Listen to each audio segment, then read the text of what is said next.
for the governor. You see who I got on my left side? You already know what it is. I got the man, the myth, the motherfucking legend. This is a special edition of the Spotlight. And tonight, I done got a real treat for y'all. I done went to the deep part of the mud. And I done brought out a motherfucking diamond. Oh, man, you know what I'm talking about? I got the man, Mr. the great communicator, Mr. Big Omeezy. Like, nigga, like, to have you here is, oh, let's go ahead and put it out there, bro. We can do that. I got you. Yeah, you know, when I do my podcast, you know, I make sure everybody get their clap off. Yeah, clap. we do this. Hey, man, you ain't gonna just outdo me. I mean, you understand what I do mine. You ain't gonna outdo me like that. My guest assist, man, you understand, feel welcome to talk about. But, you know, it is what it is. Yeah, man. But just to let the world know, goddamn it, I got a real legend in the building. Hey, you better know it. This is one of the pioneers of so many things. Man, so many ways. Can't put you in one lane. Can't put you in on one graph. I'm drinking 808. My partner said what I'm gonna drink. I'm drinking the 808.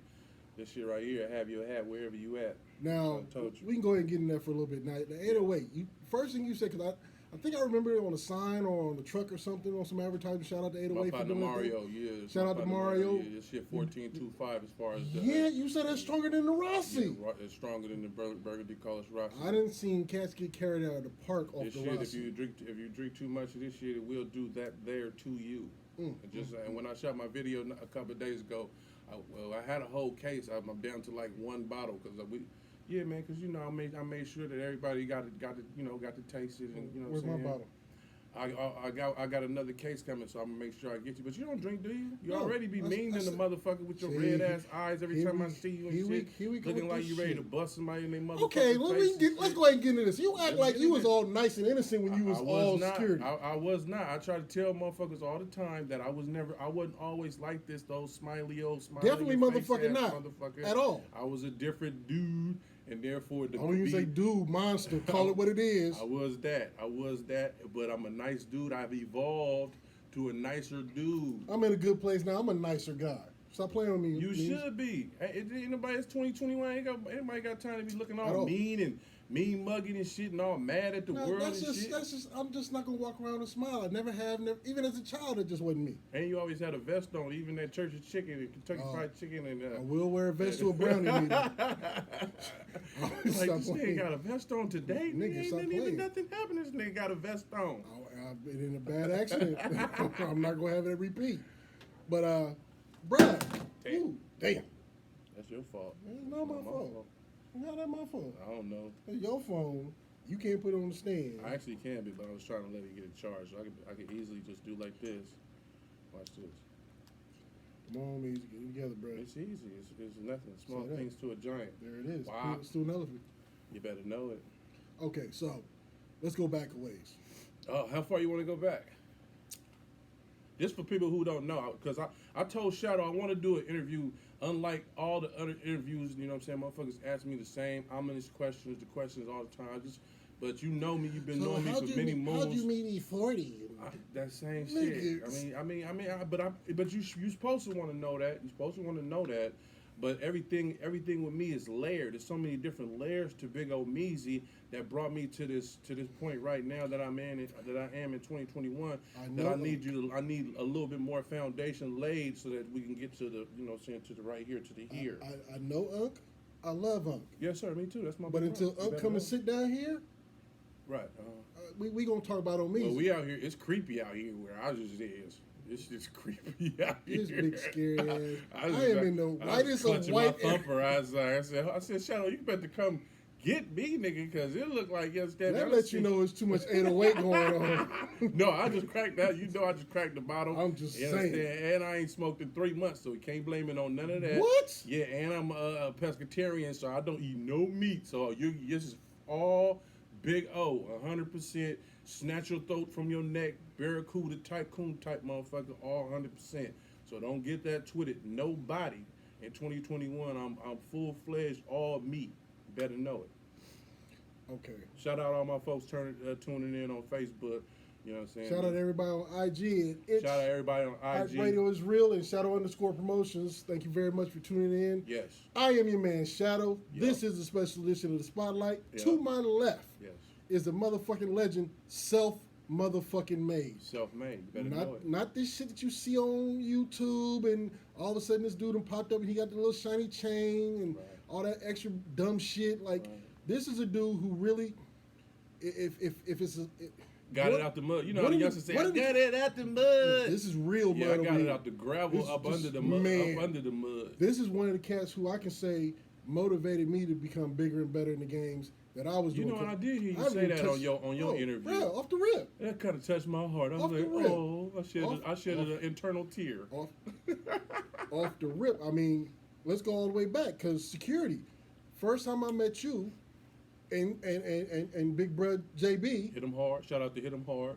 Been around for many moons. Shout out to Hit 'em hard. Was the Intermajor Way record release party in Frisco. 1995. I was rolling with AWOL. We got the invite from Unc to come show up to the party, and everybody who was anybody was at the motherfucking Big Les from BET. Everybody who was a rapper in the Bay. That was a certified gold party up in the mountains, up in the at the big mansion. We had the big mansion party. KMEL was doing a little undercover thing where if you won tickets, you had to meet someplace on the side. They put you on a bus. They put you on the shuttle bus. You to the little secret spot, and then motherfuckers start figuring out. That was monumental. That took a lot. That took a lot because it was people climbing up the side of the mountain to get to that party. That's how big this party was. Because when I pulled up, it was me, May rest in peace, Bobby G. T was there. Couple other cats who I was controlled on the street team. We pull up. We had the invite because we was there. Yeah. Y'all was getting real irritated on top of that hill by that bus because it was like 30 motherfuckers on the side of the bus. We had Tevin Campbell couldn't get in. Bruh. We had like real superstars. It was a bunch of cats. Real superstars mad they couldn't get in. You better know it. But when that crowd started coming up the hill, and you and JB had really just been at your end, and JB went to the car and pulled that thing out, and what he did? Everybody back down the fucking hill or the party is over, and you were standing there looking so irritated. Yeah. Because see, cats don't realize this big, nice, cuddly smile, Mr. Pescatarian, all that shit.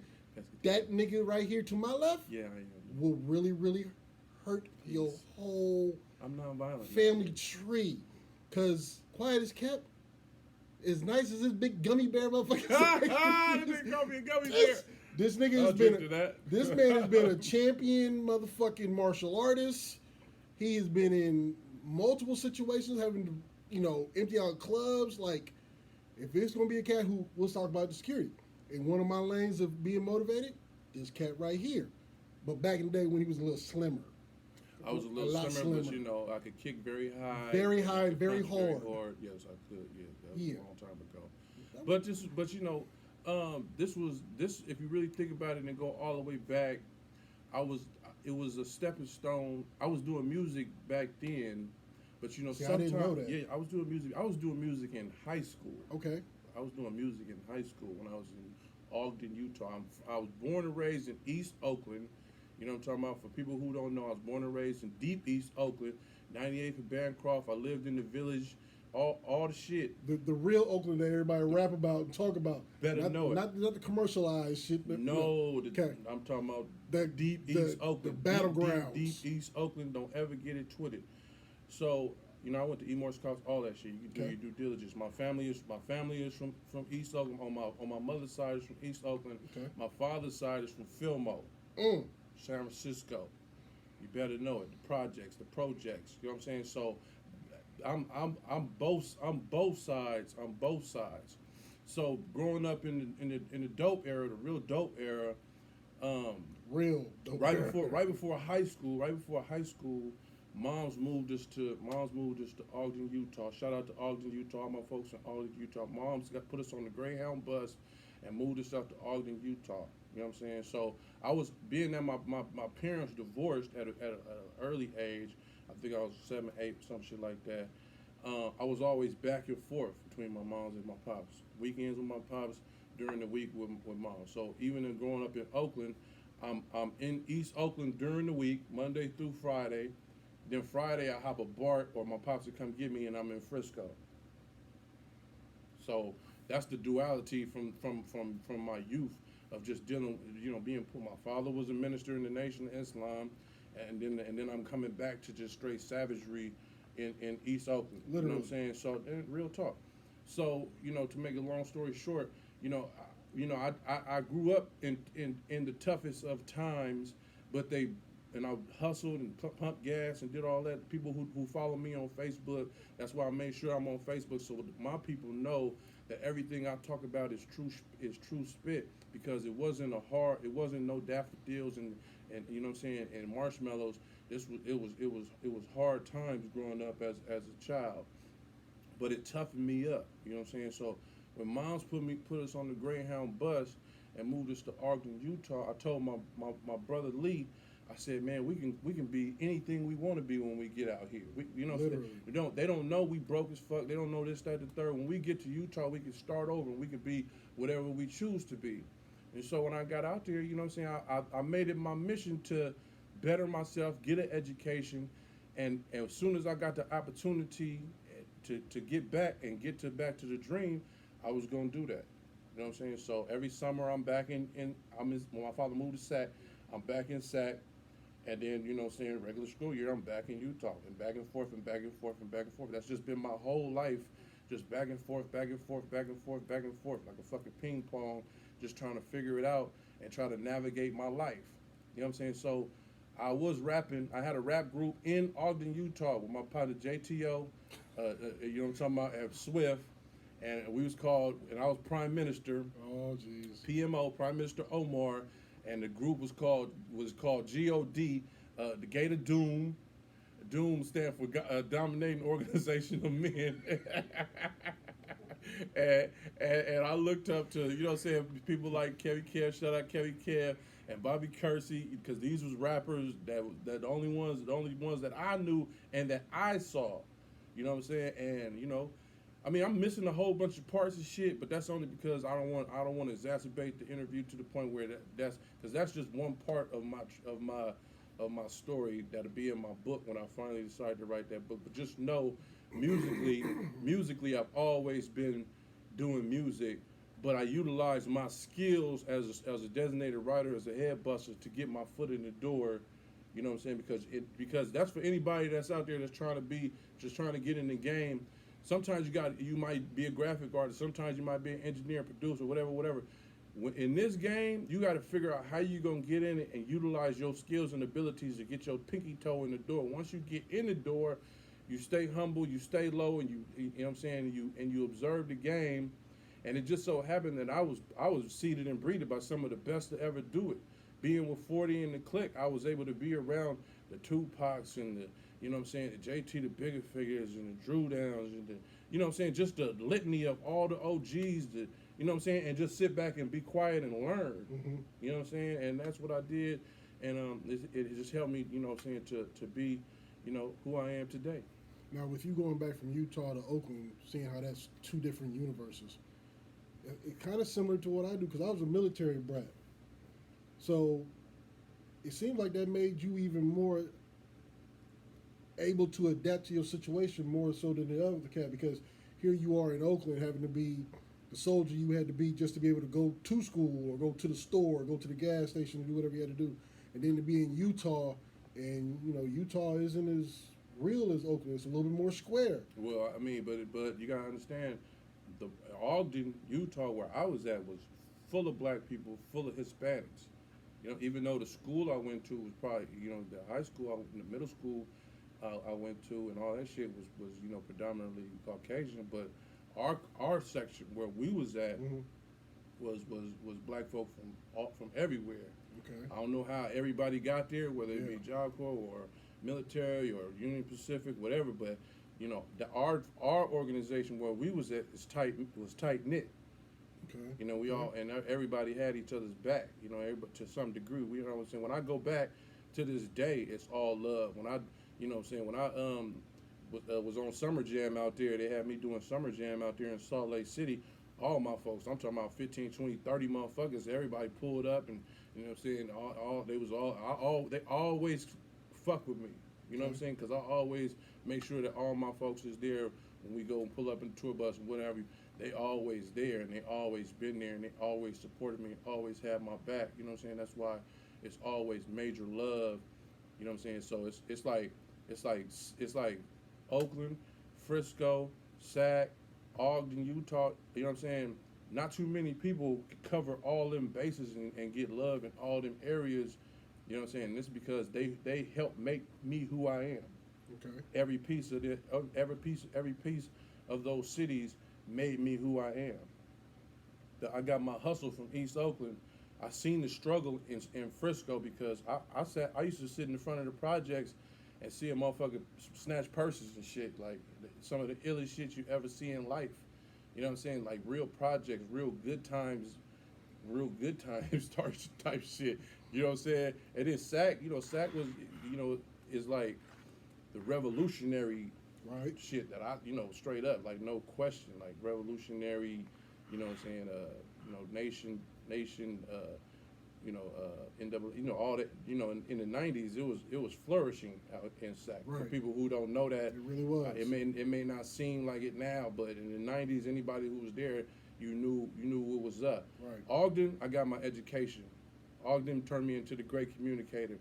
Ogden, you know what I'm saying, gave me my ability to speak, you know what I'm saying, without, you feel me, you know what I'm saying, Can't have a conversation with a cat like that. I'm just saying that's what Ogden, Utah did for me. The educational system, So like I said, civilized me. Each city that you've been in helped make a different part of you. So they could helicopter drop you off anywhere, and you're gonna be able to adapt and move and maneuver through the situation. You can find me in the desert and bet I'm gonna get mine. Okay. So now that we done got the little. That's just a little. I mean, it's some more intricacies and little different. See that? But see, I little didn't even know that part about you. A lot of people don't know that because, like I said, usually when I do interviews, people surface dweller and they just want to go, "Hey man, so how long you been on sick with it, man? How long? And what 40 like?" But it's more intricate parts to me, and and being the great communicator, it's shit that 40 don't even know. You know what I'm saying? 40, me and him will just be sitting in the car, and 40, you type here, just look at you and say, "What type of nigga is you?" Oh, you gotta sound like him now. What type of nigga is you? And I'll just look at him and be like, "You don't have no fucking clue, do you, big bro? You really don't." We just really, you know what I'm saying? Because I don't be feeling like downloading my access code on everybody and just telling them all kind of shit and all, Right. and all my highs and lows. You know what I'm Right, saying? right. It took me a minute to even get to the point where I can even, feel free to just speak up. But at the end of the day, 2021, one thing I noticed is that a lot of people are saying their truth. Yeah. You got to say your truth so that people know where you're really coming from. So that's why I really wanted to do this interview, is because I really wanted to get a lot of shit out that I hadn't been able to get out. Okay. Well, I'm glad you chose this platform to do that. Well, you my homeboy. Bruh, like, to hear that you was in. First of all, I knew about Oakland. Deep East Oakland. I knew Oakland. That was 98th automatic. and Bancroft. I could have told anybody that, but Utah. Yeah. And then young music group Yeah. And then like a few moons back, I found out your pops was real big in the nation. Not real big. He was the western like as far as Sac and all the way to Turlock and Stockton, all that. And he was a minister in Frisco. You know what I'm saying, San Francisco. Okay. So it was like when I was a kid, he came. Me and my sister was walking down the street because they was going through a divorce. Me and my sister was walking down the street, and my father came and snatched us up. Not snatched us. He was like, "Hey, let's go get some ice cream and some shit. Let's go to the movies." It was nice. And we never came back. We didn't come back because he took. I mean, we came back after we went to court and shit. But he put me in a suit, cut my hair, and put me in the basement with some brothers with bow ties. Taught me how to drill. You know what I'm saying? I probably was about 5 years old. Yeah, you better know it. You know what I'm saying? I'm just saying these are the intricacies that people don't know and understand. You know what I'm saying? But this was my life. Now, knowing how your father was in the high ranking he held and the situation with let's go get some ice cream and you disappeared at age 5, FOI. Fruit of Islam, yeah. Did you ever think that's the way you were going to go? Of course. What you mean? I had no choice. It was, what you mean? Okay, so FOIs I was a captain. I was a captain in the FOI. Okay, FOIs that I know don't turn out to be the great communicator. Well, that's because I had a different path. I probably would have, but my father gave me permission to do what I'm doing before he passed. He gave me my marching orders. He gave me a list of things to do when he passed. When he passed, he sat me and said, "I need you to do this, that, and the third." So I'm going about my life to make sure I fulfill those certain things that he put in motion. Okay. My father actually wanted me. It was like we was about to go on tour. My father really wanted me to go to the Million Man March with him, but we was going on tour, and he was like, I don't want to hold you back. I don't want to hinder you. I want you to go live and fulfill your dream. You know what I'm saying? Real man And teaching he a gave real me, man. and he gave me permission. At the end of the day, man, you got to make choices for yourself too. Right. Because it's crossroads. You can go this way, you can go that way, and depending on which way you go, decides your whole destiny. You know what I'm saying? So when I was a kid and I was living in Frisco with my pops, I was singing. I was singing at school. I was very good at singing when I was in school, and they was gonna take us to China to sing. Wow. But my mother, she always had the most fucked up boyfriends. They was all D-boys, and I always had to fight them. So I knew I had to protect my mom. So I'm like, I can't leave and go to China when I got to defend my mom's. Yeah. So I never went. But imagine if I would have went. You know what I'm saying? This is the shit that you had to. So certain people be like, man, you missed your calling. But shit comes full circle sometime later on in life, and so some choices that God give you, maybe it wasn't the time at that time, but that don't mean He's not going to reset and readjust it for you to be able to do it later on. To prepare you just have to stay the course and make sure that you, when the opportunity comes back, that you're there. So every time that opportunity popped up for me, I knew that I turned down this opportunity, but I knew that it wasn't over for me. Why? Because one, I got the talent. Two, I got the drive. Three, I'm an Aries. So once you tell an Aries he can't do shit, he automatically gonna do everything in his power to make sure he do it. You know what I'm saying? And that's just been my life. You could tell me I can't do anything. I'm gonna do it. Tap that. I don't give a fuck what it is. If you tell an Aries they can't do something, they gonna make sure they fulfill that. Okay. I don't care how long it takes. Unless I'm a different Aries, I don't know. But all the Aries I know, this is what we do. Okay. You know? Okay. Nico said he need an interview. Oh, Nico been talking to me. Shout out my homie Nico. So we did all that. Now let's fast forward, because the first spot I met you was at the record release party. Right. And then I'm back in Sac and I'm doing my thing promoting C-Ball for AWOL. And I walk into a club. I forget the name of it, but it was on Folsom and Sunrise. Soundwave, maybe? I think it might have been Soundwave. I walked in. Because I just thought y'all was just security at the In a Major Way party. Right. But this was the beginning of Hit 'em Hard security for me. Right. So with that, how did you and JB hook up and create Hit 'em Hard? Well, he had already had Hit 'em Hard, and I was already who I was. You know, like I said, I was small monster, very proficient in everything I do.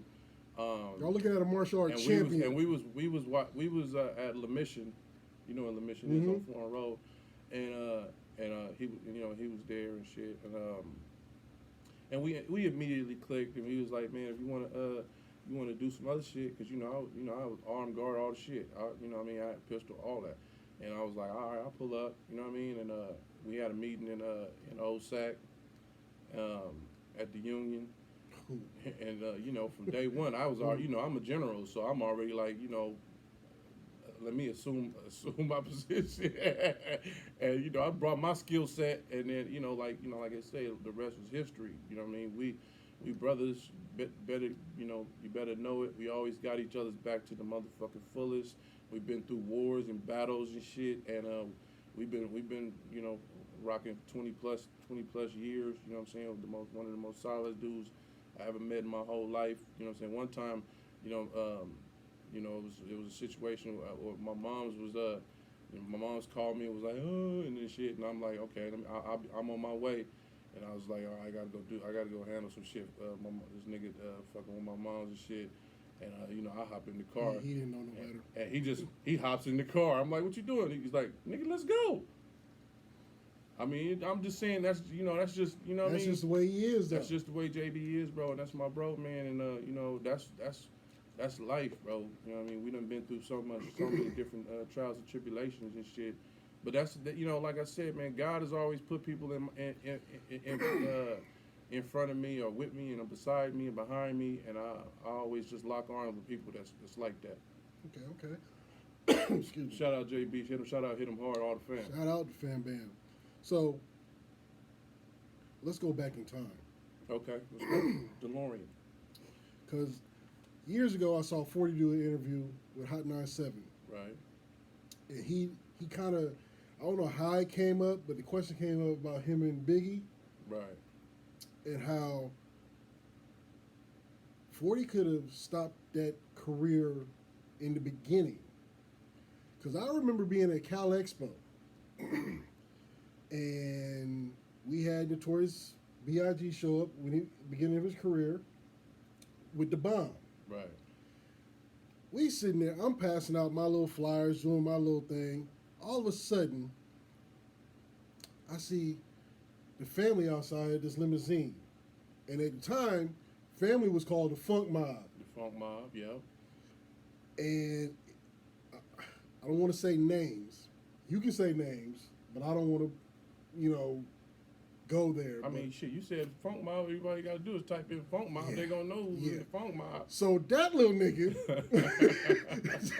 now I was real cool with bruh. I love this song. I love the way he moved. I really clicked with him. But that nigga was really going to do Biggie in. And I literally bruh, you need to call Unc, because he may not want this to happen. And he was like, fuck that, this is going to happen, blah, blah, blah, blah. Yeah. Jaws was there. I don't know if Jaws wasn't there. You sure? I'm going to tell you, no, trust me, I know. I'm telling you. It was me and JB because we had just got our black and white jackets. It said Hidden Warrant Security, all the shit. I remember the jackets. I was on stage. The homie got the picture with me on stage with Biggie while Biggie is performing. Okay. So I'm on stage to the right. You'll see the picture. And it was literally all kind of shit getting thrown at Biggie. Yeah. Batteries, nigga, all kind of shit. Pennies, I'm like, what the fuck? I look back at JB like, what the hell is going on? And so I seen the movie plenty of times, and I'm like, yeah, all these niggas be having it. They got it almost right, you know what I'm saying? Right. But they never asked the motherfuckers who was right there. Because when he was talking about it, I could take it from the part where... Like, me and JB literally set up the whole security for the whole event. Yeah, because I remember from the door to the limousine to where that nigga was smacking on the window talking about get out the car. Biggie was sitting outside of the limo drinking a bottle of Cristal. Like it was good. And obviously. And he got ran up on. Right. You know what I'm saying? I just remember him saying he ain't got no problem with dude and Kev Dixon. Even Lil C's did an interview and he said it was Be Legit. It was not Be Legit. Nope. It was Kev Dixon, Captain Saberhole, that got on the woo-wah. Now, why would you call me? Look, it was Kev Dixon that got on the phone and called 40 and you know what I'm saying, and told 40, what we got to do right here, we want to holler at them when they got on the phone. And they, you know what I'm saying, they said whatever the fuck they said. And then 40 got on the phone with us and said, make sure they don't do nothing to do. You know what I'm talking about? That type of shit. Yeah. And that was it, and that was all. So it was Kev Dixon who saved him. You want to know who saved him? Kev Dixon. Kev Dixon got on the phone, called 40. 40, you know what I'm saying, said make sure nothing happened to do, because if anything happened to do, like, come on, man, it's going back to going him. down. And you know what I'm saying, and that's just where it was.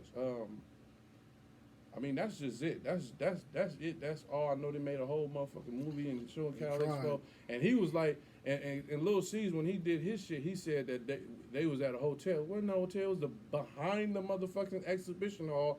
I guess you could think that if you hopped in a limo at one point and then you drove around the block or some shit, you would think, but it was the exhibition hall. Yep, you know what I'm saying? At Cal Expo, and it was historical, and yeah, that's where we was at with it. Now, from doing that whole security layout to now traveling everywhere, and this is one of the things I definitely learned from you, because you have been.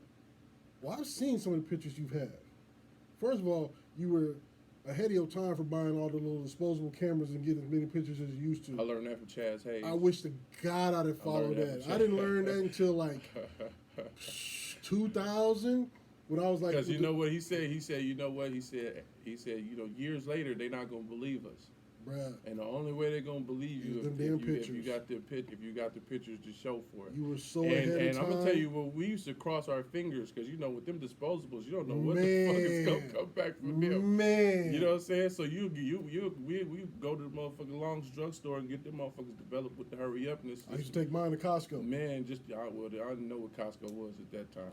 I had to learn. Than me. You had your little, you had your card and shit. We didn't have that. We just took it to Long's drugstore and got that shit developed, and it was boom. And then, you know, we're probably framing with something, not knowing that hella years later, you know what I'm saying, technology would be what it is, you know what I'm saying, you'll be able to just, you know, scan it and put it in the archives, and that's what basically what we did, you remember, But one thing that I did learn from you with all of that is, as you taking pictures of these people, you sitting back and you making relationships and getting game from these people. If I post a picture, trust me. It wasn't just no picture.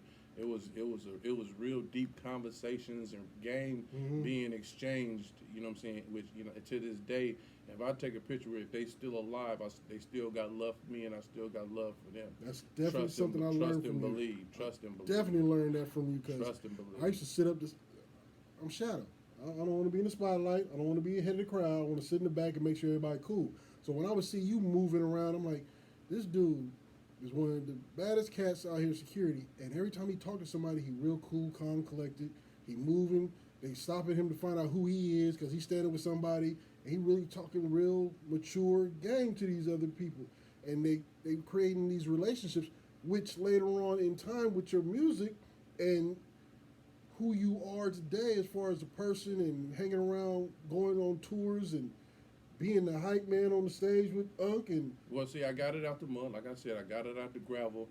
I got in where I fit in. So I started security, went to road managing, started doing some management, you know, booking hella shows and verse licks and all that type of shit. And then when my opportunity came in 05 to perform with 40, you know what I'm saying, and do the hype man shit, that's when I stepped out there with On Faith, knowing that being that I was in every studio session and I got the motherfucking photographic memory, I knew all the songs, you know what I'm saying? I know what I'm capable of doing.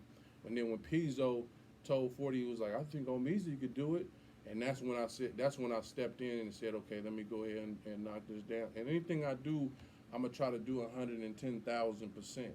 You know what I'm saying? So, it was, you thinking from 05 till now, you know what I'm saying? That's a lot of shows, you know what I mean? That's a lot of, overseas, that's a lot of touring, tour buses, all the shit. Everything that you can imagine a motherfucker doing in the music industry, I have done that. Now, I know they say you gotta be humble, but I'm humble to a fucking fault because I know for a fact I've done hella shit. But I'm still, like the song say, I'm still the same person. I'm never going to change. I'm never going to switch up. I'm never going to be funny style because when I was coming up the ladder, all I seen was funny style motherfuckers. All I seen was people who switched up. Okay. And I told myself when I was looking on the outside, I said, I ain't never going to be like that motherfucker. Fuck that. You know what I'm saying? And if I could help anybody because I know what it feels like to not have nobody. See, me, I had I had all kind of people that would give me their ear, who would give me some game. Everybody don't got that. Everybody don't have all these big legendary motherfuckers to chop game, legendary producers, Ant Banks and, Mike Mosley's and all these different producers and just chop game with them. The Ice Cubes of the world, the Dove C's, all these people, I'm privileged and spoiled in that, you know what I mean? But like 40 said, the game is to be circulated and transferred, which is why I always make sure that I try to put people in position. But like 40, nobody gave 40 shit, so you can't expect him to give you nothing if you ain't gonna work hard to attain it and achieve it. So if you put forth the effort, and I see you put forth the effort, it's my due diligence. I have to help you get to that position. It's like that. You ever seen that showed Highway to Heaven? Yeah. with Michael Landon. Yeah. Okay, Michael Landon, he was an angel. He didn't help everybody. He helped who God sent him to help. Right. Right. You know what I'm saying? Right. So I feel like that's how God uses me. I feel like God sends me to certain people. So yeah, it's hella people that hit me and be like, oh, me, but it's certain people that God sent me to, and when I see them, I know them and I can identify them, and I say, I'm gonna help that person because that's who God want me to help right now, because that's what He want me to do. And if I don't do it, something bad might happen to me. Well, let me go ahead and say thank you, God, because there's been plenty of times where I've been around you, and you've given me real game advice, like, and I followed it, and it worked out just how it was supposed to be. So I thank you for all them times for basically saving me on some shit on the dummy level and on the business side of the situation. So thank you for that. I mean, some people listen, some people don't. It is what it is. I learned a long time ago. A long time ago, I had to listen because cats ahead of me had been through the same thing that I was going through.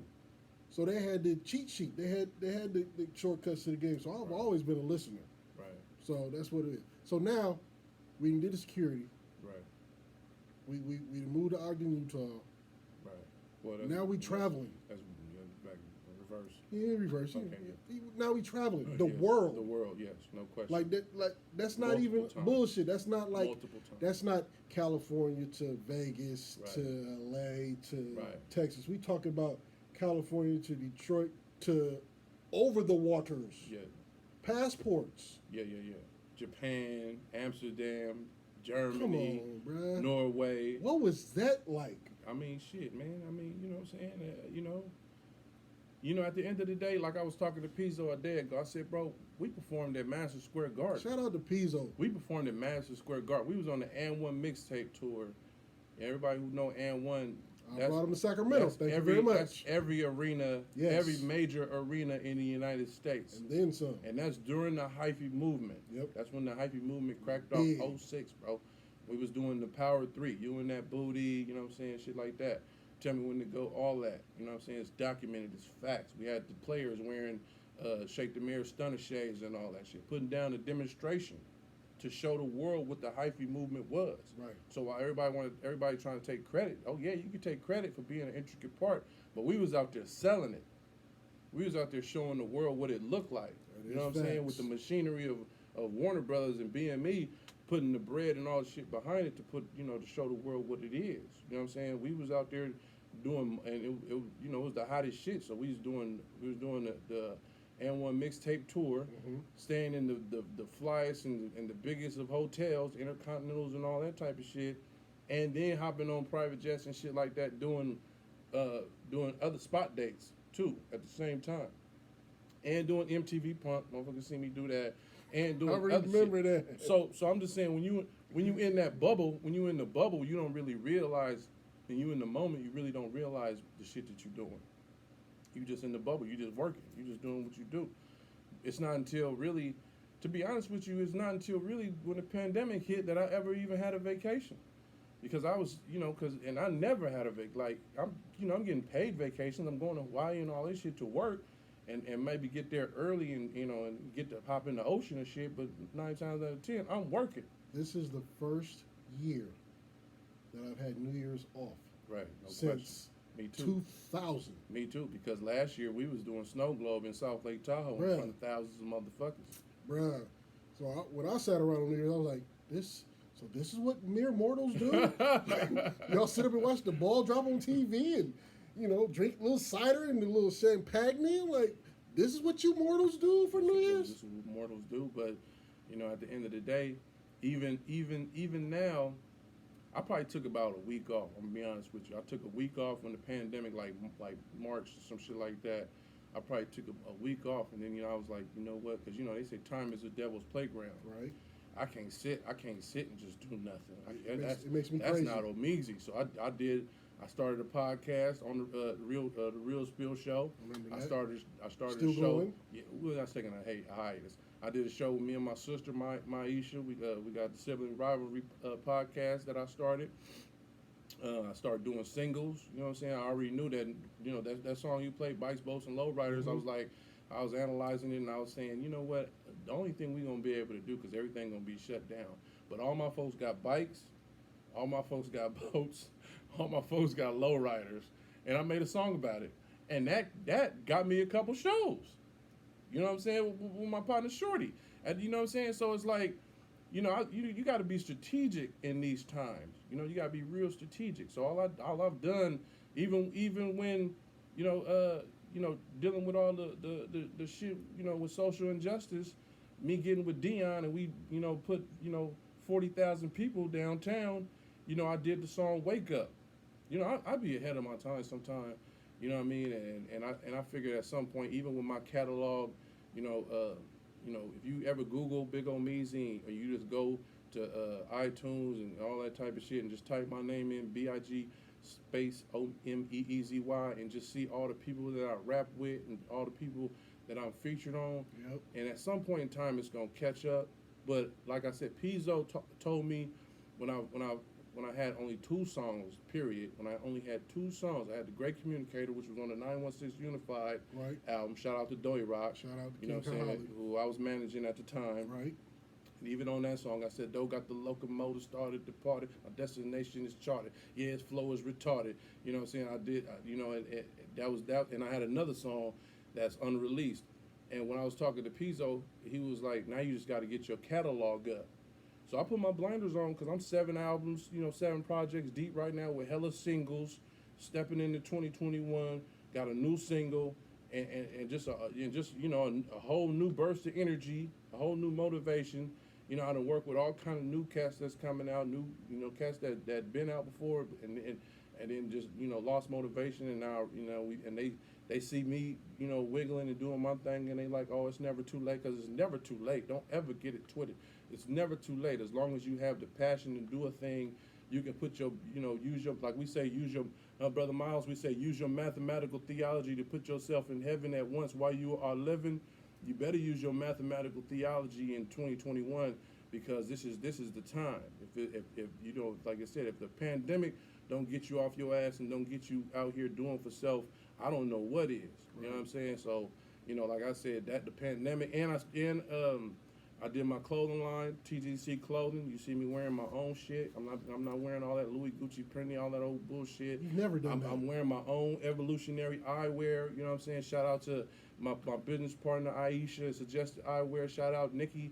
You know what I'm saying? Nikki's Dollar Jewelry and all that shit. Because without these powerful black women having my back, like I posted earlier, I don't know how I would have got through this shit, to be honest with you. If it were not for Florence Square, Brother Miles, if you ever come to SAC, come to Florence Square, bro, 24th and Florence. That place right there, the Black Wall Street, Brother Nasir is over there. That place will give you such a shot of just blackness and such a shot of motivation, 22514 Foreign Road. And that's what it did for me. When I went over there, it just inspired me to get off my ass. Even though my getting off my ass is way different. To somebody else, I might have been, oh man, you doing too much, and then you got off your ass. Right. It's because my drive, because my marching orders is different that I got from my pops. My pops put me on a different path. You know what I'm saying? So I can't slack. I can't sit down. I can't rest on my laurels and all that type of shit. I got shit to do. So that's why you see me out here just forever looking for the next thing that I need to be doing. Because I don't got time to be slowing down. I got kids. I posted my kids because a nigga told me one time that I was strange. A nigga told me one time that I was selfish. He called me selfish. And I was like, in my mind, you bitch ass nigga, you don't understand that I got kids, nigga, and a big ass house and all the shit and bills to pay? Fuck is you talking about? I'm selfish, nigga. How dare? First of all, if I was in front of you, I might choke you out, but I'm a different guy. You know what I'm saying? But I just figure I'm gonna just post a picture of my kids so niggas know ain't no selfishness. Everything I do is to leave to my babies. Period. For a reason. So don't ever get it twisted. Don't ever get it fucked up, and don't ever call me selfish. Right. Because first of all, I fuck with too many people. I help with too many people. I could get my clothes made from anybody, but I get my clothes made from Nikki and my partner. Kwame did this. Okay. Cocky Clothing. He did this right here. Kwame still doing this, Mister. Mister, you better know it. So I'd rather recycle my black dollars with my people. You know what I'm saying? Just like this bracelet right here, and just like, you know what I'm saying, and this Which is clean. Nice. These are all black people. You know what I'm saying? So that's all. That's it. It's just about supporting your own, being yourself, and you know what I'm saying, and just looking towards the future to make things happen for yourself. Okay, so And shout out to Pops, man, because Pops, KDM, he was one of the few people before that really believed in me. You know what I'm saying, and had my back like a masseuse, like a spinal cord, like a car seat, and shout out to you know what I'm Pops. saying. And you know, it's very few people like this dude, and you know what I mean, and you know, and I'm glad that he's my partner. Period. And his birthday is coming up Saturday, and we're gonna kick it, and you better know it. And we're gonna wear masks and certain socially distance. Say that there. Okay, so now with all the Black Wall Street and everything, let's go ahead and slide down the political lane. Yeah. Because it's actual video of you walking during the Stefan and how did this year not having the MLK march? Yeah, that hurt me. That hurt my heart. That was it was strange. Yeah, that hurt my heart. I ain't gonna lie, that hurt my heart. Because you actually made a comment like, yeah, I did. What are we gonna do? We did a caravan, but that wasn't it for me. You know me. I like marching till my feet hurt and my back hurt and my clothes is drenched. Okay. And you've done that. Yeah, I just like that part. I like that part of it. I like being in the front behind the truck. You know, with the sound blast. One day when the road is rough, it will be ours. It will be ours. Ooh, one day. You know, glory. I love that part. You know what I'm saying? That's the part I wanted to hear. You know, I wanted to be a part of. So in my mind, there was always memories. You know, I just played the shit we did last year. Right. You know, it's still there. I think this year would have made such an impact on it, though. Like. But you know, it is COVID, and shout out to COVID and shit like that. You gotta be safe. You gonna shout out COVID? I'm just saying, hey man, you got COVID is a motherfucker. It's a bitch. Hey, COVID's a bitch, man. You know, but you know, it's a bitch, man. But you know, we gotta just meet and overcome the obstacle of COVID and try our best to get through this. You know, we got a new president. Shout out Biden, and you know what I'm saying. Shout out, Kamala. You know, that was beautiful. I ain't gonna lie. And some people, some of y'all, man, y'all just ain't gonna be happy with nothing. Nothing. You know, some of y'all ain't gonna be happy with nothing. You know what I'm saying? So, hey, man, take a break. Take a year off. Take 4 years. If you don't like what's happening, take 4 years off. I took 4 years off. Some of my closest friends fucked with Trump. And some of them, I just, they disappointed me. They hurt my heart and my soul. And I didn't unfollow them, not all of them, but some of them I give the 30-day snooze on Facebook, and just revisit them because I know that people can be brainwashed. Yeah, facts. With time is like I said, time is the devil's playground and workshop. And if you fed Fox News and you fed this and you fed this and you fed Q9 and you fed all these different stimuli, yeah, man, you could get swayed to thinking that whatever. But I survived multiple presidents, starting with Clinton. Yeah. Starting with Ronald Reagan. Carter. You know what I'm saying? So, if I could survive Reagan and both Bushes and all that, and Clinton and all them, like shit, I could survive Donald Trump. But what I'm not gonna do is idol worship and bow and kiss their fucking feet like the rest of you niggas is doing. And put the Bible on them like they God sent. Like, come on, bro. Like, you got to be better than that. And that's what a lot of people have done. If you supposed to be some type of Christian or Catholic or whatever, you ain't supposed to idol worship a man like a Donald Trump, an immoral motherfucker like that. Yeah. Are you fucking kidding me? Yeah, that wouldn't happen. Are you kidding me? And you got kids? And you got, even if you got a daughter and you looking up to this man, yeah. Are you kidding me? I got 2 daughters. Are you kidding me? I didn't understand it, and I gave, because you hate me, you hate my black skin, and I gave everybody like, okay, you choose who you choose, but for right now, we can't be cool. No, like, we can't be cool. I ain't got nothing bad to say about you. Don't say nothing bad about me. I got something bad to say about you. I'm just gonna say you brainwashed, and hopefully you come back. In the '90s, people were getting really brainwashed, like Branch Davidian, like you know what I'm saying, like David, like people who drank the Kool-Aid and all that type. Like these people who really mentally brainwashed. If you make somebody deficient of a certain protein or a certain thing or a certain vitamin, their brains can be easily brainwashed. So if you sitting at home 24/7 and you on lockdown and all you watching is Fox News and Rush Limbaugh and this and that and the third, and you online and you on YouTube and people sending you 2 hour long ass YouTubes and you watching them at 2, 3 in the morning, yeah, you might start to feel some type of way. You might, unless you woke, and that's why they man, oh yo woke. Yeah, I'm woke because I can see that shit and not fall for it. Right. That's what being woke is. Woke ain't no I'm holier than thou. No, woke is just being able to identify bullshit and knowing that I'm not gonna fall for that. That's a trick. I'm not falling for that. Next. You know what I mean? Like when people hit you now, like when I hit you and I told you got hacked. Yeah. And somebody That hit me shit. talking about, hello, how are you doing?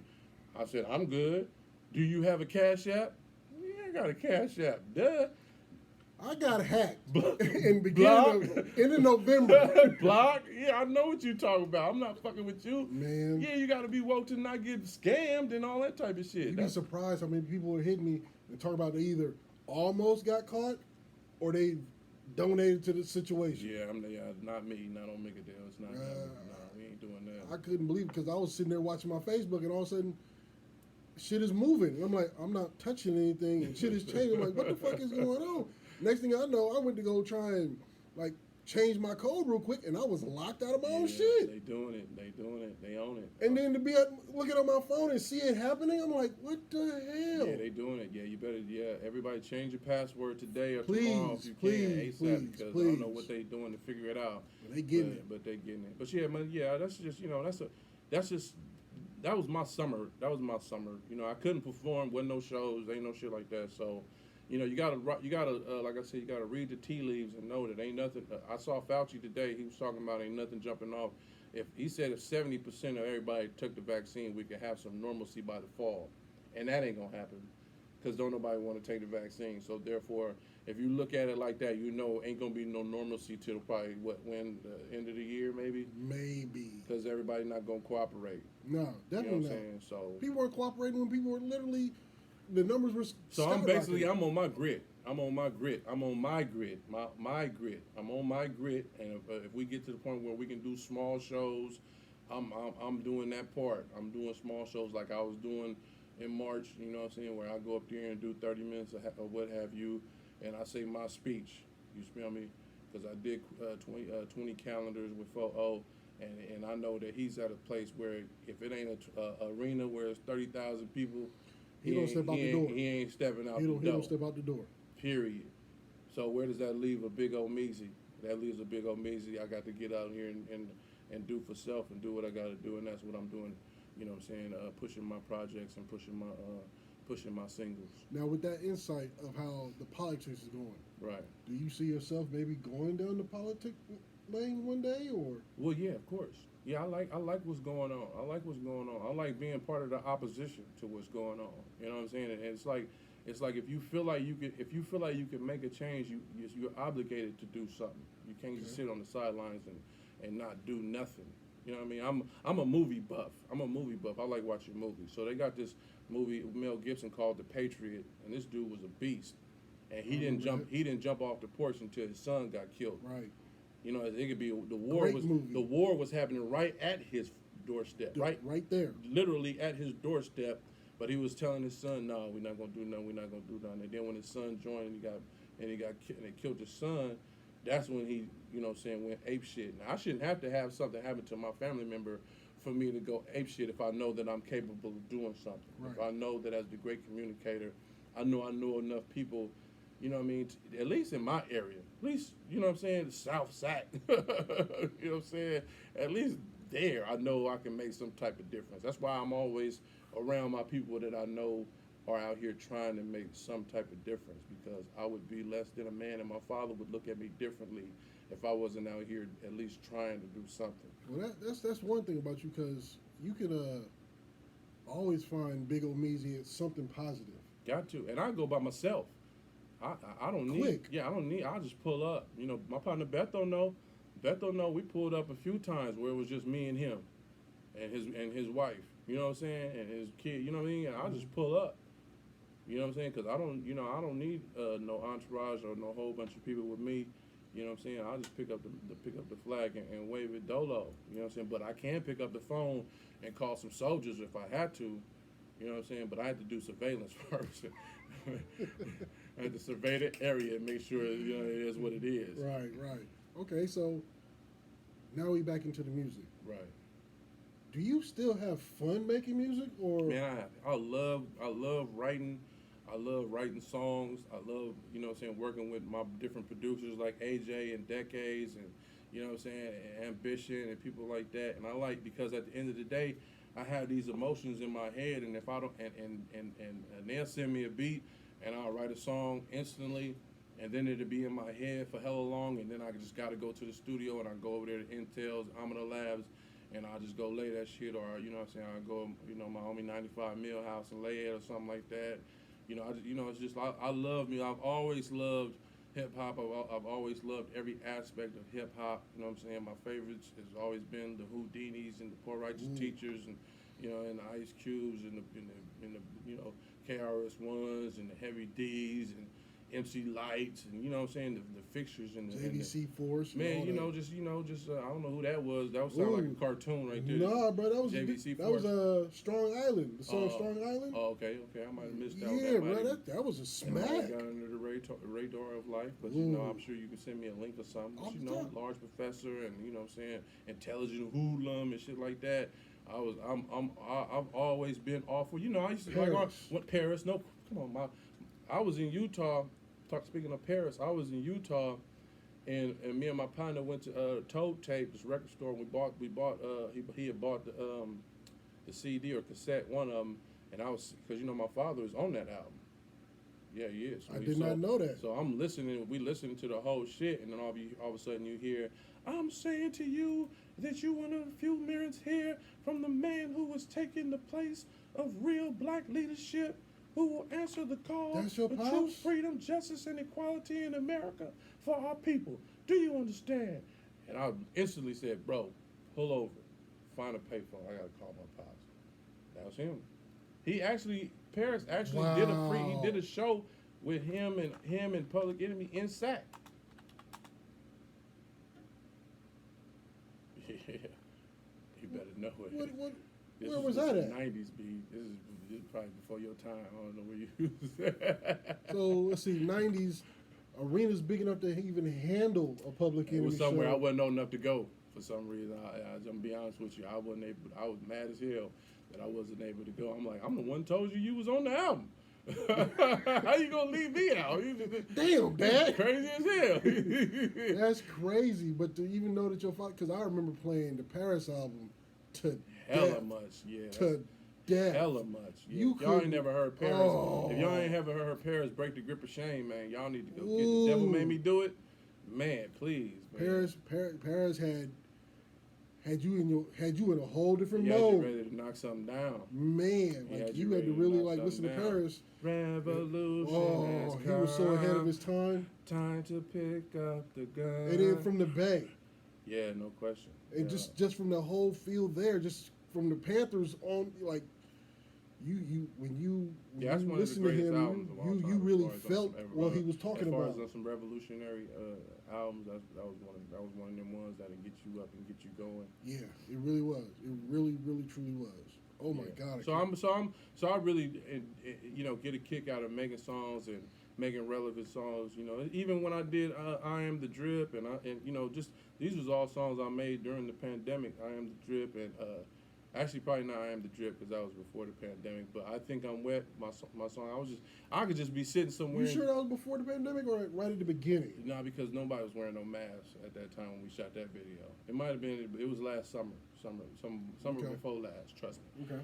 And it's just that I could be seeing. I be on the internet and I see my homie Eric Stevens selling hella Hellcats and shit and hella Dodges, and I had a Dodge, and I just see it and I was like, I just get a beat from and the homie, that's what I'm saying. The homie would just send me a beat and I'll sit on it and then I'll just write to it and then you just make sure I get it out and then I just got homies that like hit a Slim, La Rue hard hitter. I could just hit him. He instantly gonna get me a verse back. You know what I mean? And so I can fulfill that obligation and get that song out. So I just like being able to get the song. I don't be thinking, oh man, I'm gonna get this many hits on or stress myself out trying to get all these big ass numbers on Spotify and all these shits. Not right now.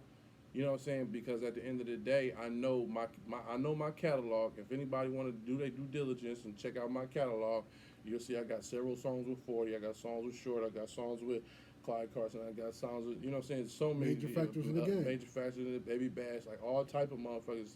You know, so you just it's preordained that at some point, and my shit don't sound like everybody's. No, it doesn't.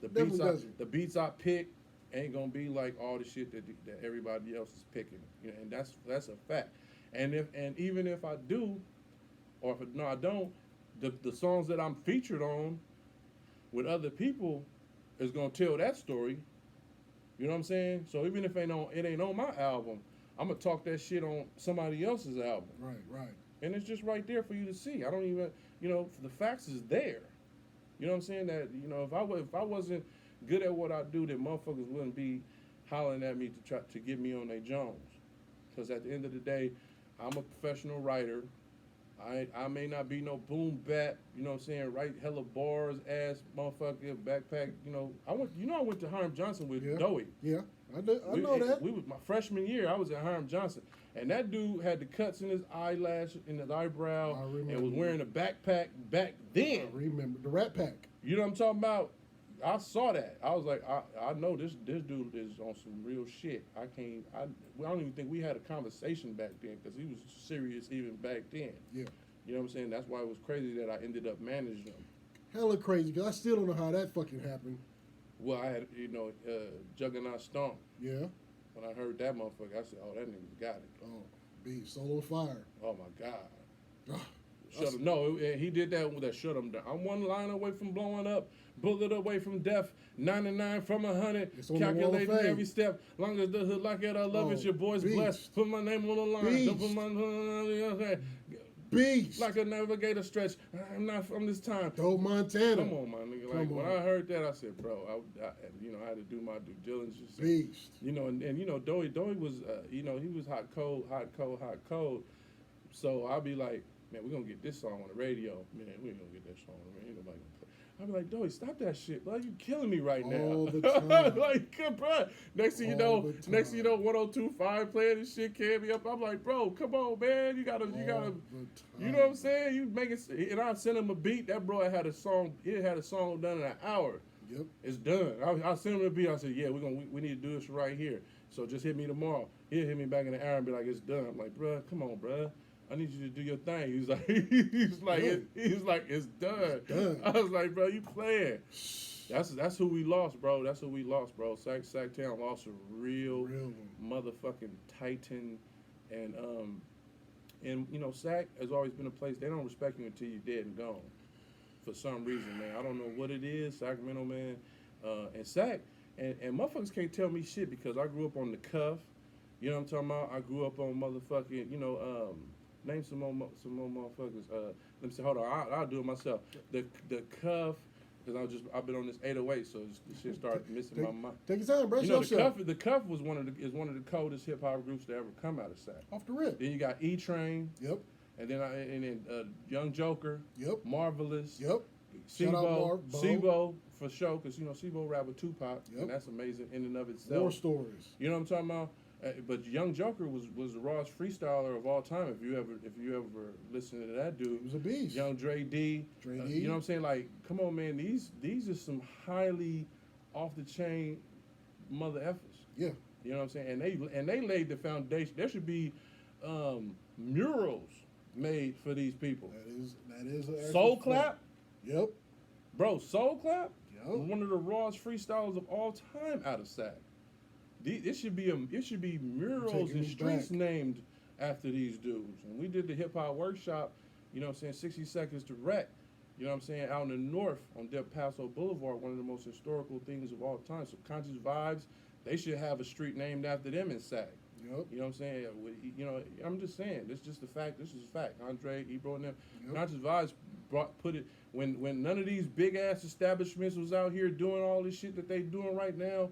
and a lot of these clubs didn't want us and all that shit. Definitely and we didn't created, want and you had Vogue Entertainment and Spanky Productions and all these different I forgot about Spanky Productions. Man, come on, you can't forget Spanky Productions. You know what I'm saying? And Sinister and all you had all these young entrepreneurs that would just find spots to move the furniture, move the tables and shit, and do a club. And then you had the Genos and the Racer X's.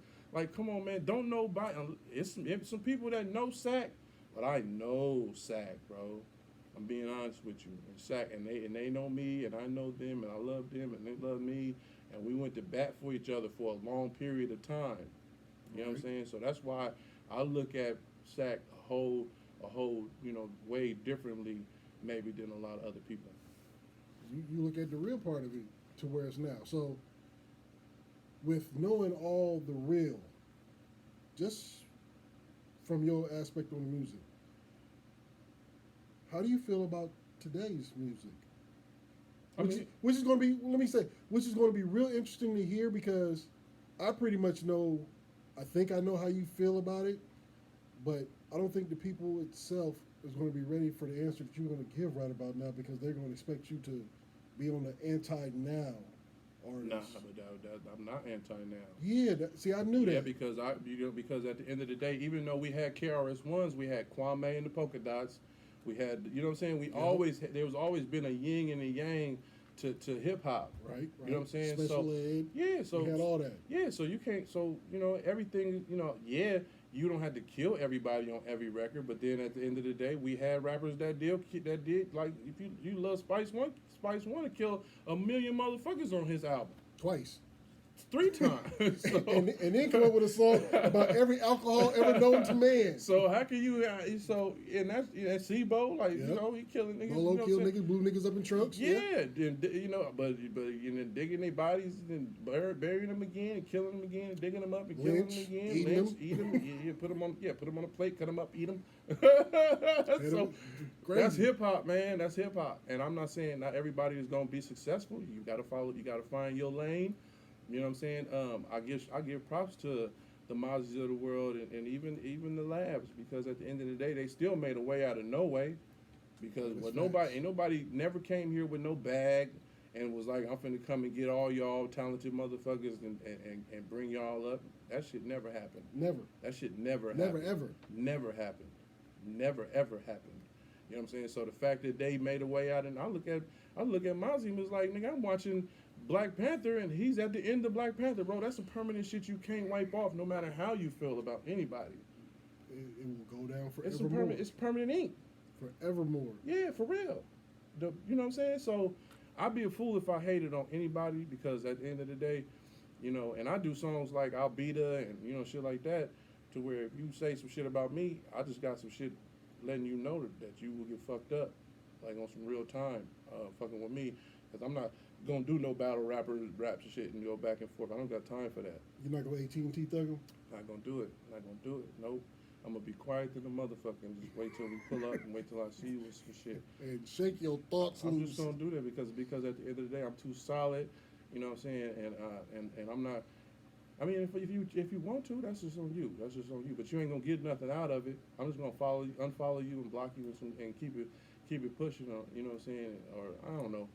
I just rather nobody do no ill shit. Cause like I said, I have a video called "I'll beat a nigga ass." I got shit to do. Run up on my crew, head split that shoe, flow sick.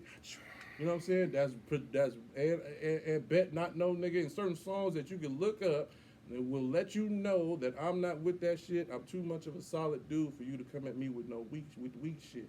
Straight up. I'd rather help you than harm you. Let's all help Omeezy be the nice guy that he has become. Yeah, I'm no longer eating meat. I'm no longer eating meat. You know what I'm saying? Which means my blood pressure is right where it needs to be. I'm 3 months off of smoking weed because at the end of the day I'm not a knock. I ain't got time to be niggas pulling up on me talking about I got this and that. I'm cool. I don't need none of that. I need to be 100%. These are treacherous times. So right. I got to be on my square. You know what I mean? I got at 100.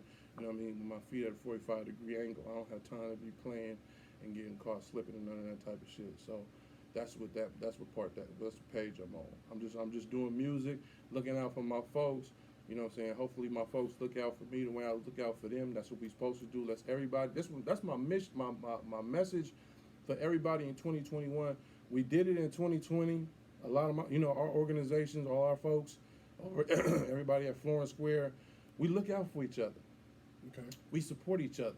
You know what I'm saying? Whether it be a Black Memento T-shirt or go buy some incense from the brother over here, or go buy a bean pie from this brother over here, or you know what I'm saying? I got my ADT. I do the ADT security systems. Seen that new hustle so, of yours? So my folks, is hollering at me about setting them up with security systems because you gotta have. You can't just rap. You gotta have side hustles.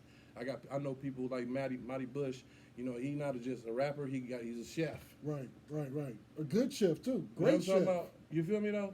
So it's like if you rap, you can still have a side hustle and do other things because I'm gonna tell you right now, them arena shows and them Ace of Spades and all that shit that people used to, even Harlow's for that matter, them shits ain't opening no time soon, Cat Daddy. So you better try to improvise and you better try to figure some other shit out and find some small venues, 50 to 100 people, 200 people at the most. When they get to that number, social distance, have a good time, moveon.org.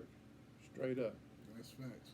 Okay, so let's lighten up the mood, because... that wasn't light? Was that heavy? That was heavy? Oh, okay, my bad. It was my fault. I brought it. Yeah, because I am sweating, so that means I got it. I transformed a little bit. Okay, so now, we we got this new single. Yeah, I got the new single, Still. The video is done. My partner, my new videographer, Mr. Lewis, and he also raps. He raw the motherfucker. He do conscious rap. I know Mr. Lewis. We've had him here before. He do conscious rap. He raw the motherfucker. Real good dude. But he just edited one video for me, and now he edited my new video, Still, and I'm just working with people who want to work with me. Yes, that's a good thing. Hungry individuals. So how did we come up with the song Still? I got the beat from AJ, and it was self-explanatory. Sometimes I'll sit on a beat until I get inspired to write about it. It had my name in it, so that was motivational. And I wrote it one verse, and then I went to San Diego to get with my partner Eric, my partner Blow Big Entertainment, Coolwan, and we were shooting a video out there for a song we got that's out right now, and I wrote, and he got a big ass mansion out there, and I wrote the second verse at his house, and then when I got back home, I wrote the third verse, and it was I just felt like telling, just speaking telling my truth, that you could be in the business and you could do a lot of big shit, and you could still be the same individual. You don't have to switch up. You don't have to be funny style. You don't have to act different. You don't have to, do none of that weird shit. But it's serious business. And I'm about getting to the bag with my folks, not by myself, but with my folks. Right. So that's where we at with that. Well, let's go ahead and hear this. Go ahead and introduce your new single, bro. What's up, Leroy? Shout out Leroy Mobley, man. You feel me? You did. Is it playing loud? Oh, but they can't hear it in the facility. Oh, okay. Back like I never left. Back like I never left. And I got these hoodies coming out. Still.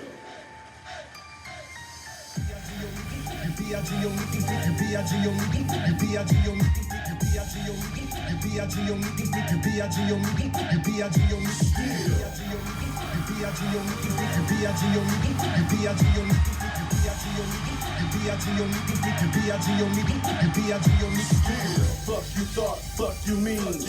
So damn cold, way too clean.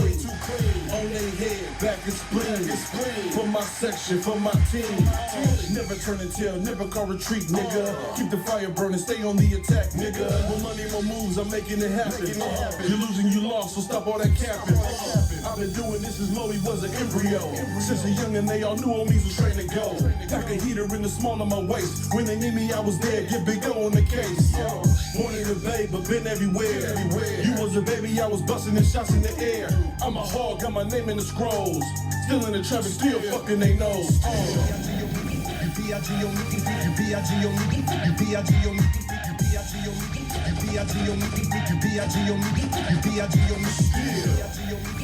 What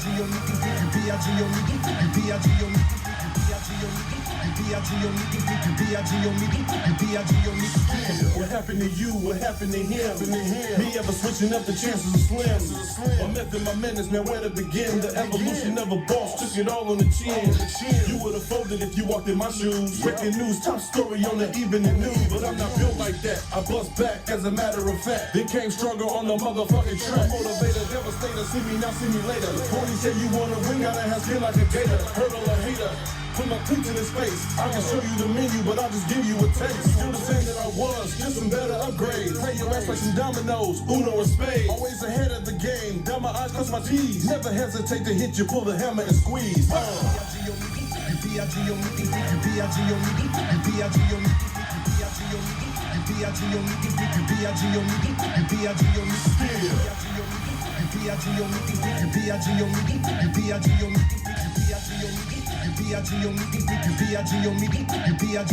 did it my way, my pace, last the first place. Got a sample, but I needed a whole plate. Chose my fate. TGC, the name that I claimed. I just wanted the money, then fell in love with the fame. Stick with it, lieutenant. I've been there, I've been it. Check my discography, I'm still independent. Straight out the dirt, put it all on the line. My first album was ahead of its time. Pandemic hit, yeah, I could've broke down. Didn't fall, I adjusted my crown. New year, new day, new path I laid. A foundation, now it's time to get paid. This shit's slapping and you know that's AJ on the beat. I'm still the brother slinging final clothes all in the street. You wanna be me, but you never could walk in these feet. Big Omeezy, G.O.D., who realer than he?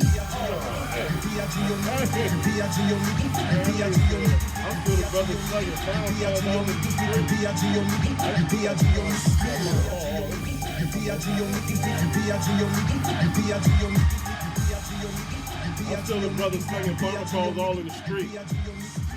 Final Call Records. I said Final Call Records. Final Call newspapers, and I just slang them things, big pies and all that type of stuff. Only for your calls, bro. Ladies and gentlemen, You better know it. boys and girls, Hello. that is Still by Big Omeezy. Yeah. Now, is that going to be a single or is this an album that's coming out? Well, you know I was supposed to do TGC 4, Yeah, but waiting on it. yeah, but I'm gonna when I really just sit down, I'm collecting beats for TGC 4 because the Great Communicator 4 is when I work with a whole bunch of different artists. You know what I'm saying? So it's not just about me. I got a verse on it, but I usually make sure I reach and get all type of different, you know what I'm saying, different artists on TGC 4. So Okay. I'm gonna be working with all kind of artists. Me and Mr. Lewis got something we cranking and yanking, and just all kind of new artists, old art, whatever. I'm gonna take my time and put that project. But right now, like I said, during the pandemic, I dropped about 5 singles. Right. I dropped. I still say the drip was in the pandemic, man. You feel me? Okay, well let's count that. You got I Am the Drip. You got see, I be forgetting my own shit. I got I Am the Drip. Hold on. And then I did Gone But Not Forgotten. If you peep that, because we've been losing so many of our people. Yeah. We've been losing so many of our. So rest in peace to all of our folks, man. I done lost my godmother. I done lost so many people. You know, it's just, you know, and so I wrote that record just for that. I wrote, you know what I'm saying, just please, if you can, just do your due diligence, just go through my discography and know that I got something I got one of the most elaborate discographies going, period. So on the Great Communicator 4, Right, with you working with Mr. Lewis, right. are we looking at doing this album with just SAC artists, or are we Nah, it's branching gonna out? be all kind of people, all everywhere. Now is it going to be on the same vibe, or are we? I don't know yet. You I'm just asking, whatever praying, comes. I'm praying and ask what God want me to do. See what God Okay, want me to do. So okay. that's why I ain't started it yet. You know what I'm saying? I did like maybe 3 covers for it, but I don't know yet. We're gonna see what the waves in the world is looking like. You know, I like to see what the world is talking about, and then I'll do it. Okay. So it's easier for me to just look at the world and write a single, as opposed to sitting back and just writing a whole project. You know what I mean? So not necessarily Because something you gotta from the understand. past, You gotta but your understand. environment And this I affects want you your to music. understand. When I did my first project, The Great Communicator, and I posted the picture earlier this week with me, Kendrick, 40, Glasses Malone. You know what I'm saying? Tech Nine.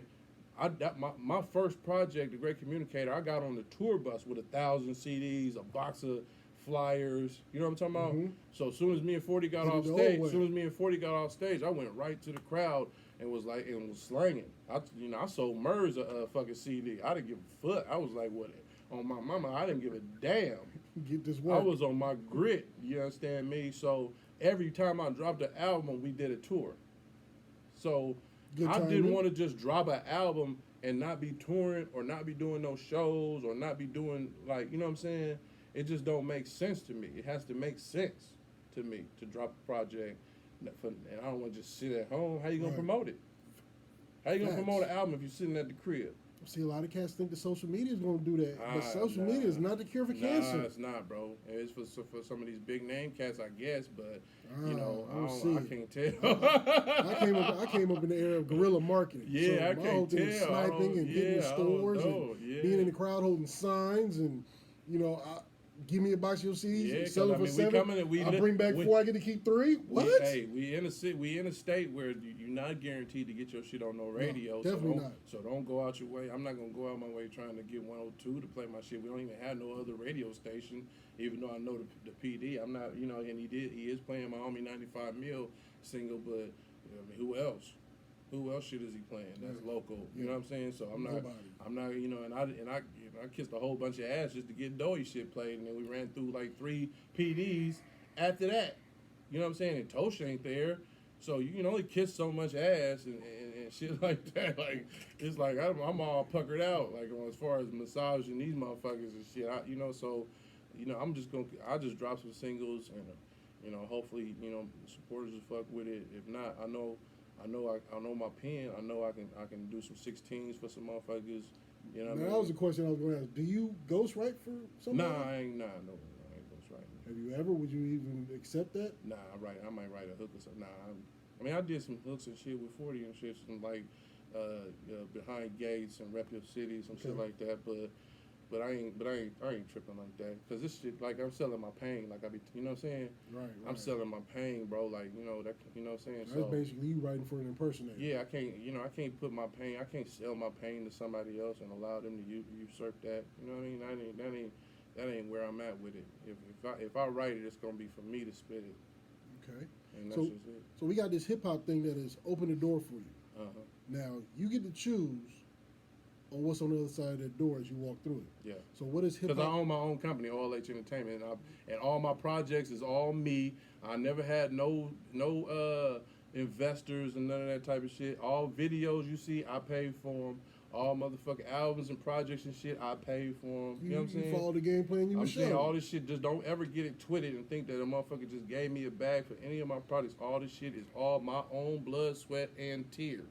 Period. So we step through this door. What do you want this music thing? What do you want to be on the other side of the door that hip hop is opening up for you? What is it that's going to help you keep moving forward after the music? Well, you know, one thing we had is examples. So you seen how hard Doey worked. Yeah. You see Doey Beast. put down demonstrations and multiple tours Yes. and all that type of shit. I'm sure he was working that hard to leave something for his kids. Yes, facts. You know what I'm saying? So being able to see that, now I know I have to know my son can take my daughter and take my catalog and do, you know what I'm saying, and do something with it and know where the hard drives is. You know what I'm saying? Just like when my homie Augie just got murdered by the police and he had 80s baby clothing, his daughter is now in charge of the 80s baby clothing. You know what I'm saying? Wow, I didn't So know that. so you know what I'm saying? So I I'm knew just the homie had passed, but I didn't know his daughter was running it now. yeah, I mean, you know, who else? Makes sense. You know what I'm saying? So what I'm saying is, we have these examples to look at, and we know that we have to leave something to our children. So rather if it blow for me, no, but if it don't, if I leave this earth, hopefully they'll take my catalog and do something with it. You know what I mean? When my father passed, he had a book that he wrote. He gave that to me. You know what I'm saying? I still ain't published that because I'm still healing from that. Right. You know what I'm saying? I ain't went to his grave site. My auntie was like, "Why you ain't went to?" I'm still healing. It's been hella years and I'm still healing. That's the way I was about Okay, those so mirrors. I'm still healing, and maybe I'll be old in the motherfucker when I go out there finally to Olivetti and Frisco, and I'll go sit down here and bawl and cry thing. for my father. You know what I'm saying? It's a hard thing. But right now, I'm still healing. It is what it is. Everybody healed differently. Yep. I'm still healing. Okay, so Thanks. therefore, because that was the one person I can call, and he'd have an answer for any situation that I was going through. And then imagine that not being there, and now you got to have all the answers and figure it out. You know what I'm saying? That's why I always, when my homies go through it and they parent and they mom and you know they relatives pass, I instantly feel it. I instantly know where they're coming from. You know what I'm saying? I have empathy, great empathy for everybody who feels shit. And Facebook is notorious for me. It's like I look at that every day and just instantly just feel everybody's pain and feel what they're going through. You know what I'm saying? So Right. I can't 'cause be you weak. I got to be strong for You up early saying who's up and want to pray with me now. You better know it. I'm up, bro. Let's go ahead. I see that Because every prayer is morning. better than sleep. Get your ass up. It's facts. Prayer it's is facts. better than sleep. You know what I'm saying? So we building this legacy. Right. Your kids is gonna be good. Right. No question. What does Omeezy do for fun?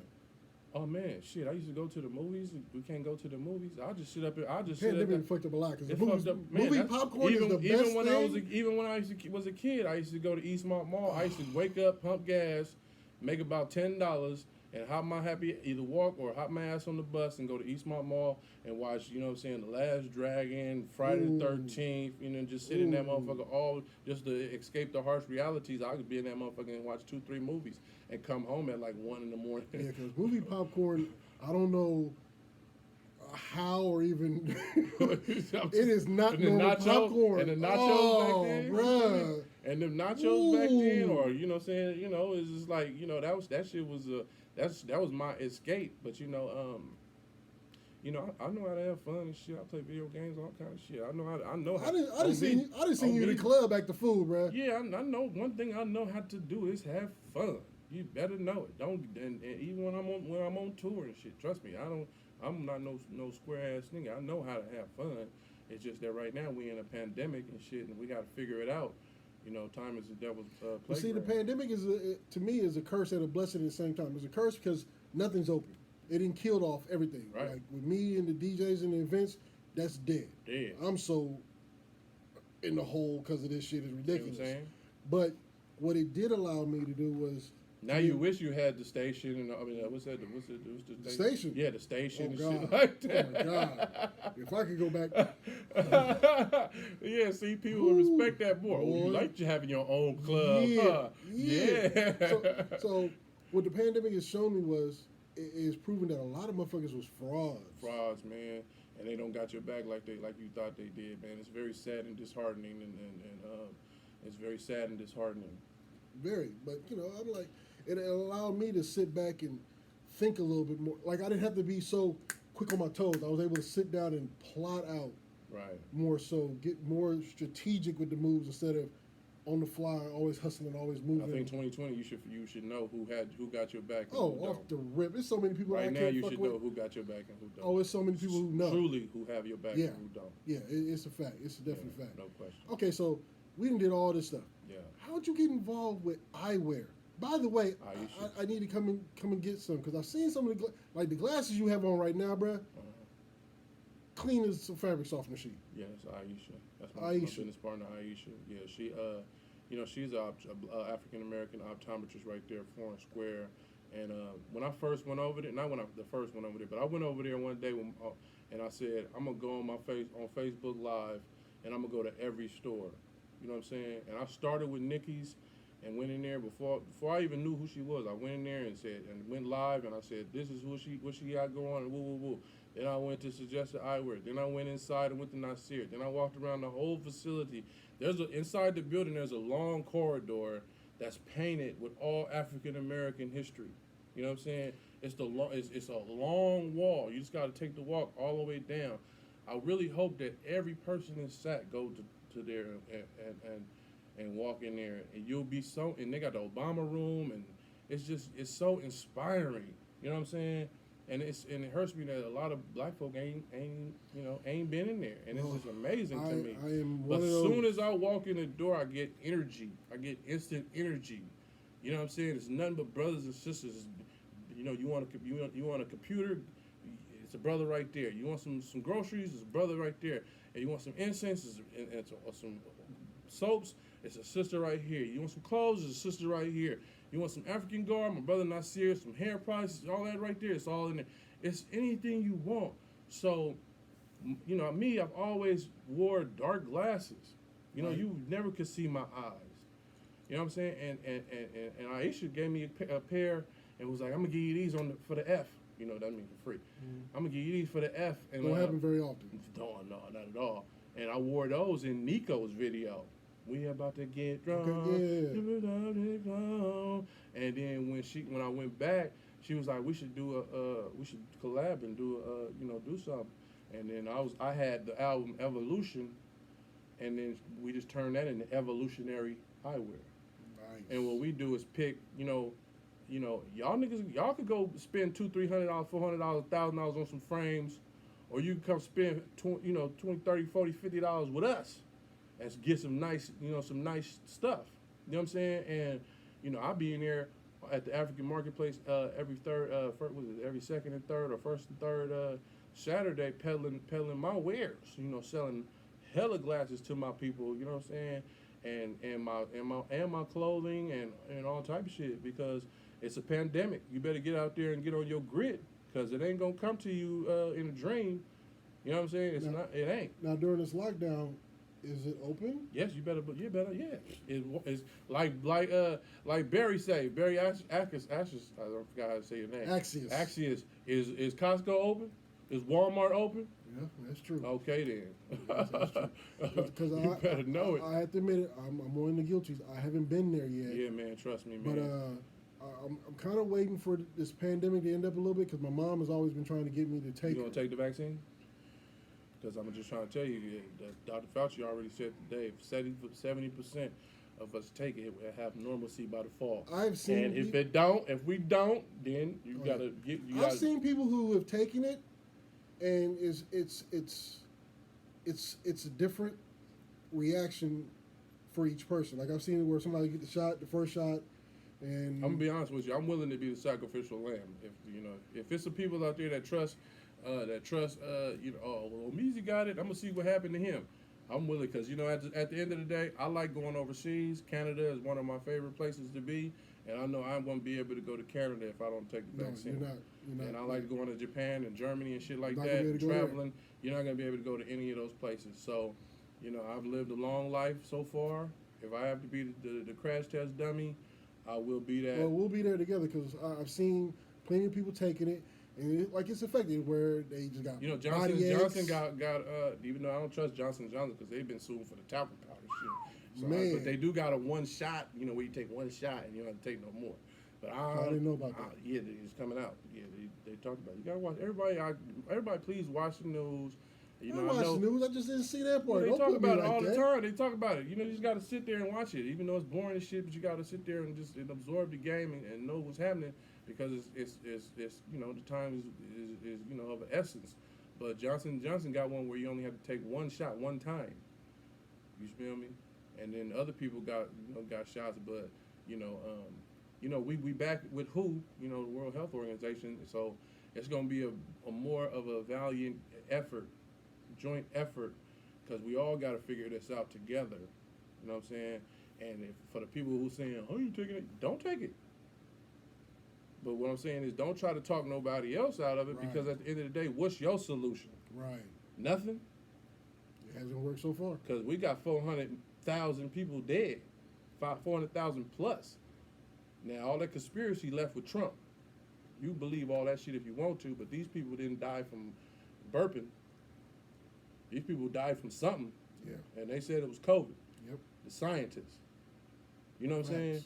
And there's people that's been taking flu shots all this time. I ain't never took no flu shot in my whole life. I've had to, because my mom. I've never took no flu shot. I've never taken a flu shot. So I'm just saying, you're gonna have to figure. You're gonna have to do something. Yeah. So I don't know, but like I said, if I got to be the sacrificial lamb, and then I'll go ahead. So you gonna FaceTime live when you go get your shot? You better know it. Then I'm gonna make sure I do the same thing when I get mine, because my job is, it's almost like my job is forced, since we have to do it, but you don't have to do anything. No, you ain't gotta do nothing. But if you want that job, yeah, And like I said, I've seen people where they got body aches. I've seen it where some people have gotten sick, but after a while, it's gone.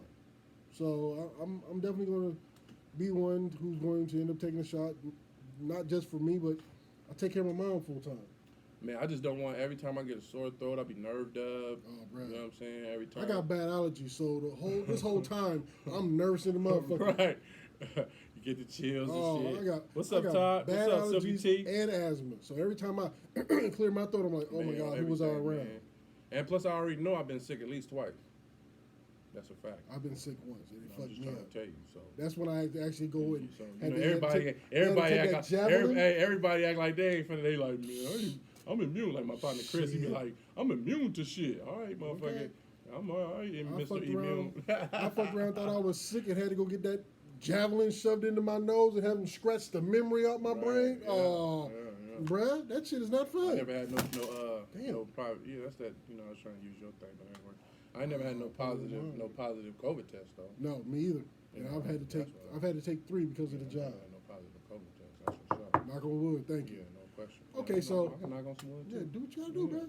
So bro, I can't thank you enough. I feel like we covered, a lot of shit, and that's only maybe 60%. Bro, that's not even 60%. Yeah, you're right.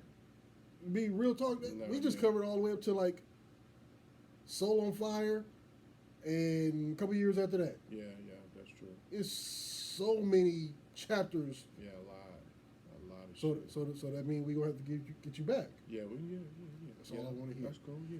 Appreciate that. Because I appreciate you taking time. Because being out here. Yeah, because it's creepy out here for everybody who Stop come telling out that here. lie. It's creepy to the motherfucker. I was okay. Omeezy just scary. I'm not scary. I just didn't want to have to dome a motherfucker. I want to successfully do an interview. I'm in Citrus Heights, man. Ain't nothing scary out here but the cops. Ain't nothing scary out here but the cops. And they scary as hell. Too. Shit, I'm just trying to tell you what's really real. Yeah, believe you me, you come out here, I'm a South Sac nigga. I'm just a South Sac. Do the speed limit. Yeah, South Sac. Please. I'm just a South Sac cat, man. I've been out there too. I'm all over this place.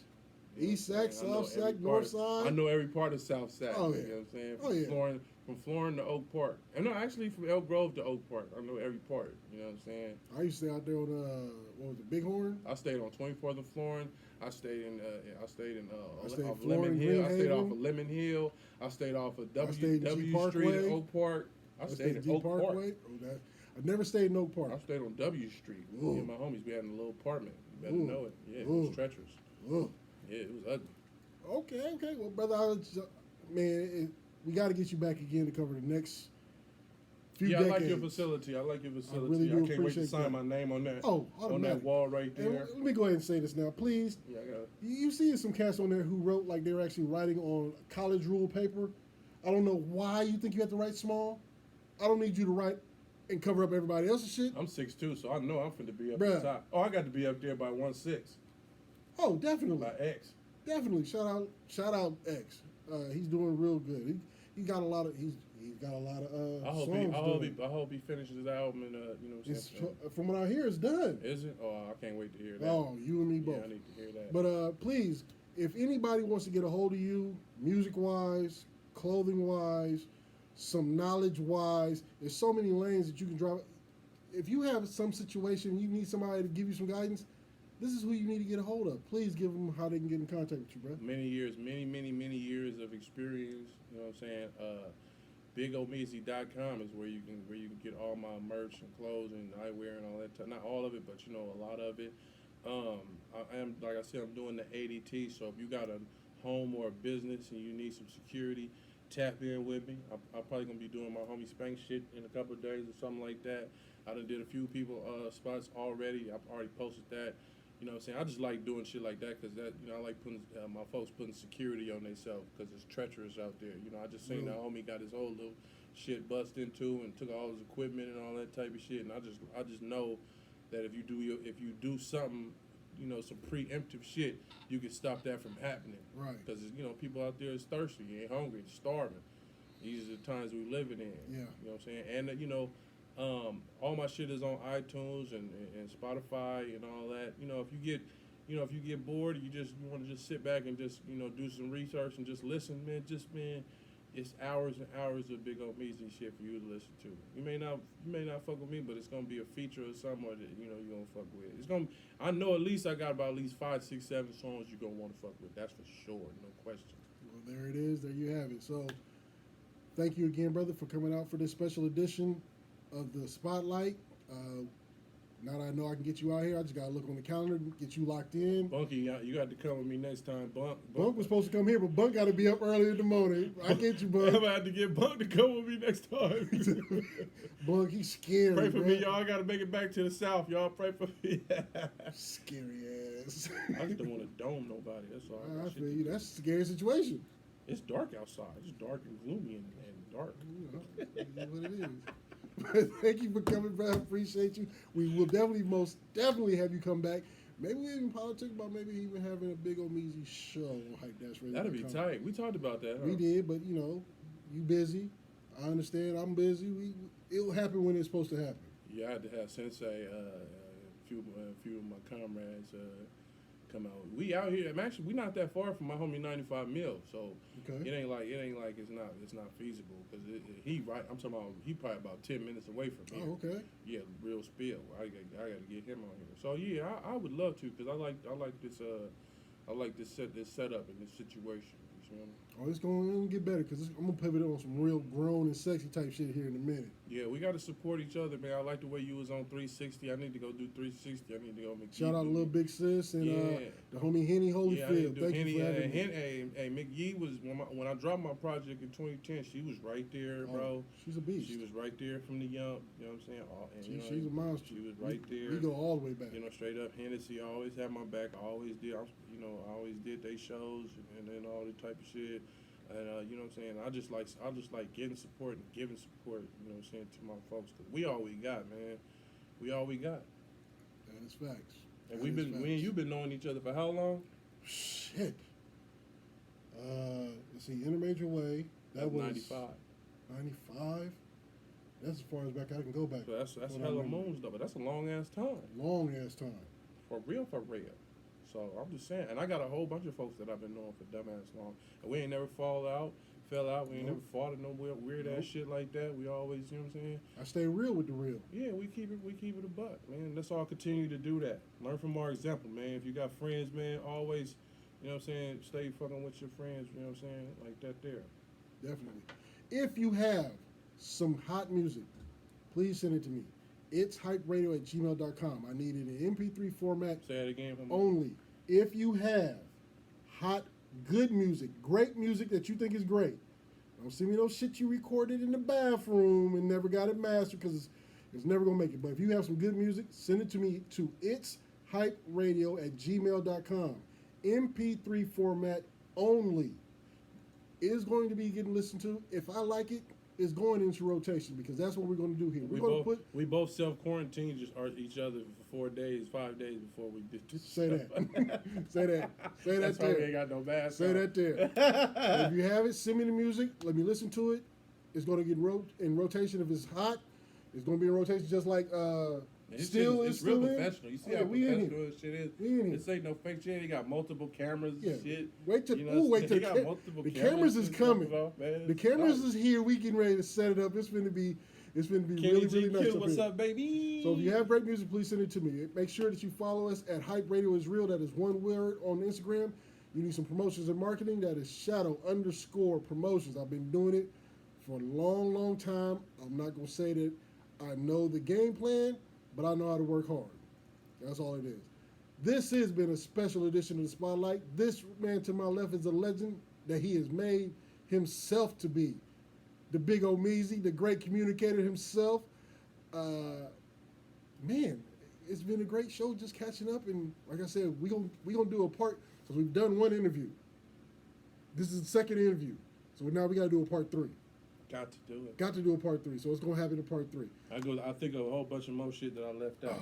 We got to cut back on Cassius, the 808. what's up, Cassius, man? We got to cut back on the 808 a little bit for you.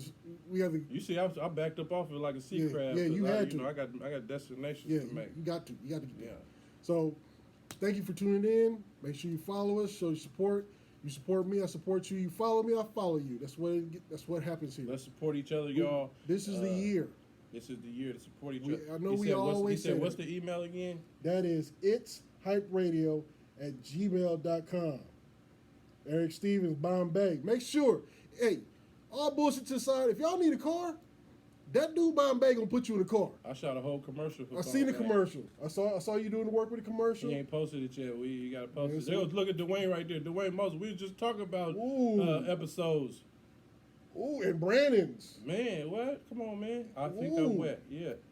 I was supposed to be on Eric Stevens' boat, but this nigga decided not to answer his phone at the last minute. You know, he busy. He was probably selling the car on his way to the damn boat. Busy, The man. boy Fuck sell a that, car. man. The boy can sell a car in his dream.